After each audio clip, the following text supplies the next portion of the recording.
Iran ने Israel पर drone attack किया है। इजराइल पे हमले के बाद भयंकर विस्फोट हुआ।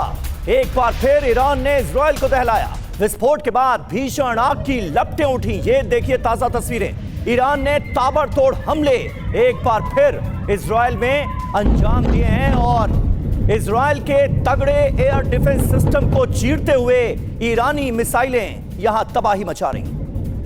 और देखिए अगली बड़ी खबर, दुबई एयरपोर्ट के पास ईरान का ड्रोन अटैक। हमले के बाद दुबई एयरपोर्ट के पास लगी आग।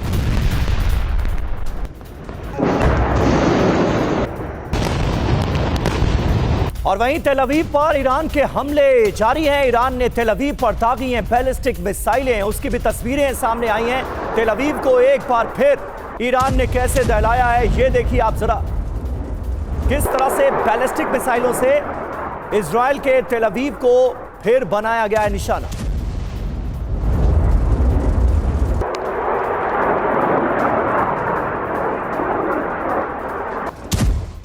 तो ईरान के बड़े हमले लगातार जारी है। मिडिल ईस्ट की जंग में पहली बार ईरान ने इस्तेमाल किया है Sejjil ballistic missile. Sejjil solid fuel ballistic missile है, मिनटों में लॉन्च होने वाली है ये मिसाइल। एक्सपर्ट ने सेजिल लॉन्चिंग को ईरान की हताशा बताया है।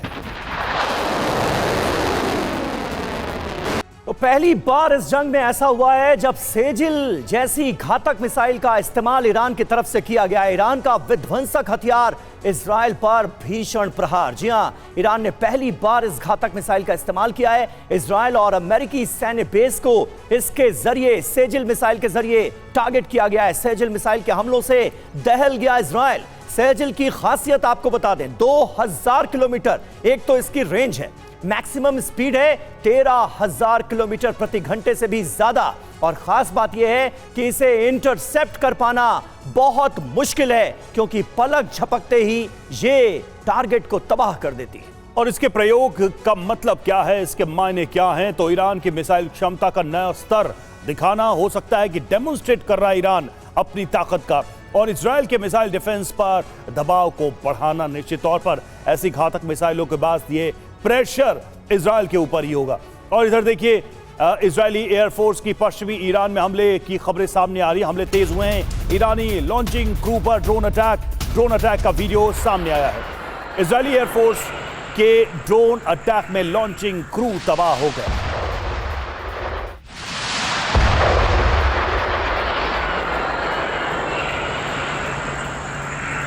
और अहम खबर है, मिलिशिया के ठिकाने पर इजराइल का हमला हुआ है। किरकुक के बशीर गांव में एयर स्ट्राइक की गई। IRGC समर्थित मिलिशिया को इस हमले में भारी नुकसान पहुंचा।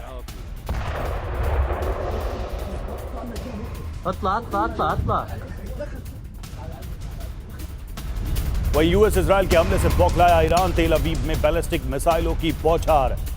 रिजॉन लेजियन इलाके में यह मिसाइल गिरी है और मिसाइल अटैक के कारण भीषण आग।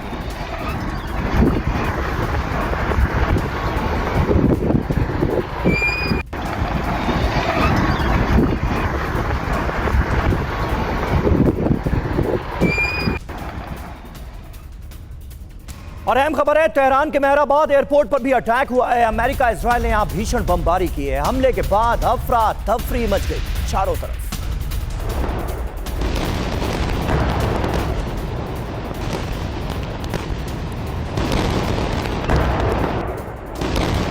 ये तस्वीरें आपको दिखा रहे हैं। ये मेहराबाद एयरपोर्ट जिसको निशाना बनाया गया है। आप देखिए, एक तरफ ईरान दुबई एयरपोर्ट के आसपास के इलाकों को लगातार निशाना बनाने की कोशिश कर रहा है।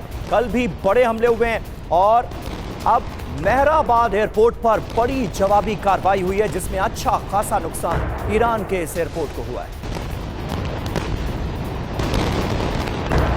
तो देखिए, ईरान में विनाश का तूफान। ईरान में इजराइल के ताबड़तोड़ हमले जारी हैं। इजरायली हमलों से ईरान में बड़ी तबाही मची है और ईरान के अलग अलग शहरों पर IDF के हमले हो रहे हैं। कहां कहां यह हमला हुआ है उसे भी देखते हैं।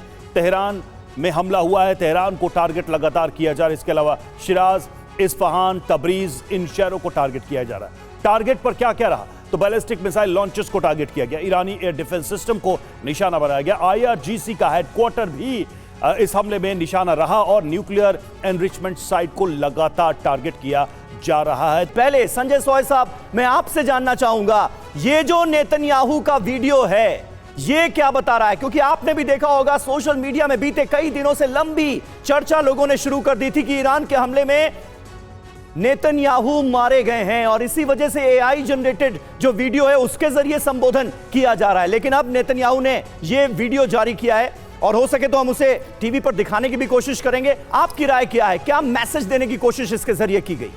बिल्कुल समीर, लड़ाई में एक मनोबल बनाए रखना बड़ा ज़रूरी होता है। साइकोलॉजिकल वॉरफेयर भी एक इसका बड़ा हिस्सा रहता है। ये जो वीडियो है ये डेफिनेटली एक साइकोलॉजिकल वॉरफेयर का हिस्सा है कि एक तरफ वो ये बताने की कोशिश करें मैं कितना रिलैक्स हूँ, यहाँ इजराइल कितना हम लोग सुरक्षित हैं, कॉफ़ी पी रहे हैं वो रेस्टोरेंट में जाकर और लोगों के साथ इंटरेक्ट कर रहे हैं। हालांकि ये बात दूसरी की पूरी तरह से सुरक्षा के इंतजाम पहले किया गया होगा, लेकिन एक माहौल दिखाने की कोशिश हो रही है अपने देश के लिए। दूसरी तरफ जो आपने कभी हेडर दिखाया था वो बड़ा इंपॉर्टेंट है कि नेतन्याहू इधर मुस्तफा किधर, तो वो मुस्तफा कहाँ है, ये एक मैसेज ईरान के लोगों के लिए भी है कि मैं तो यहाँ खड़ा हुआ हूँ, आपका लीडर कहाँ छुपा हुआ है और किधर नज़र नहीं आ रहा है। ये बात भी निकल के आ रही है, कई बार डार्क ह्यूमर्स भी निकल के आ रहे हैं इसके बारे में। हालांकि जैसा कि ईरान ने भी ये माना कि वो घायल है। बीच में कुवैत के मीडिया में भी एक खबर आई थी जो कि किसी ऑफिशियल उसमें नहीं हुआ था कि वो रशिया चले गए। ये भी साइकोलॉजिकल वॉरफेयर का हिस्सा है कि ताकि ईरान के सैनिक के लड़ने की क्षमता, उनका मनोबल गिरे, उनकी जनता का मनोबल गिरे और कहीं ना कहीं वो सवाल पूछने लगे कि आप कहाँ छुपे हो, डर के कहाँ छुपे हो। मैं ये मानता हूँ कि बड़ा जरूरी है ऐसे में, जबकि वो नंबर 1 टारगेट है इजराइल वॉर में सर नैरेटिव बिल्डिंग को भी कितनी अहमियत दी जा रही है। ये वीडियो नेतन्याहू का इस तरीके से अपीयर होना भी इसको दिखाता है और ईरान के नेतृत्व पर सवाल खड़े करना इसका मकसद नजर आता है। मुस्तफा कहाँ है ये सवाल पूछा जा रहा है।